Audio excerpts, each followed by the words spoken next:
Le sujet du jour, l'astéroïde Ryugu et les chondrites carbonées CI.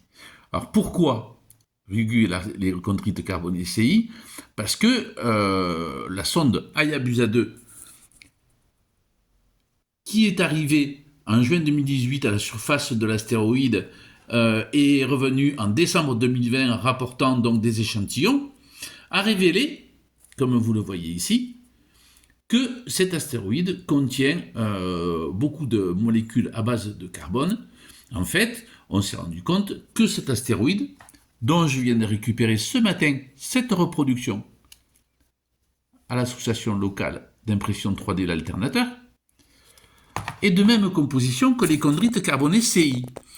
Alors, vous le savez probablement, les chondrites carbonées CI sont des météorites extrêmement rares, puisque la base de données mondiale contenant plus de 78 000 météorites, seuls 10 chondrites carbonées CI sont connus. Donc, la chondrite qui a donné le nom au groupe, c'est Ivuna. Donc, voici un échantillon.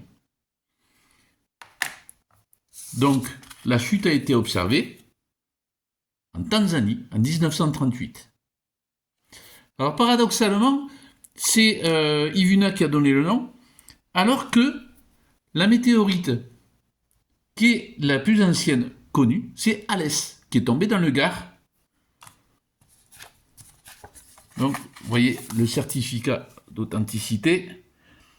Et en fait, la chute a été observée et elle est tombée, celle-là, en 1806. Donc, elle aurait dû donner le nom, théoriquement, à ce groupe de chondrites.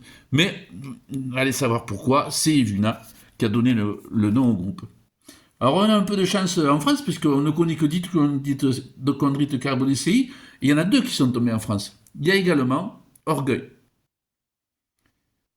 Donc, Orgueil, là aussi, la chute a été observée le 14 mai 1864. Et j'ai une 4e chondrite carbonée CI dans ma collection. Alors celle-là, c'est la toute dernière qui a été trouvée.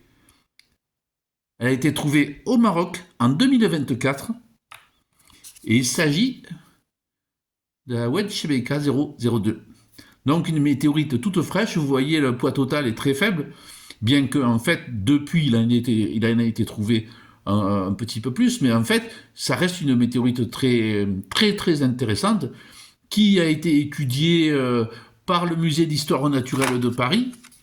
Des échantillons ont été envoyés à la NASA, ont été envoyés en Chine, et actuellement, cette météorite est en cours d'étude pour déterminer la totalité des composés carbonés qu'elle contient. Donc voilà, ce sont les météorites les plus primitives, elles ont la même composition chimique que le Soleil, et ce qui en fait un sujet d'étude passionnant, puisqu'elles sont les témoins directs de la formation du système solaire à ses débuts.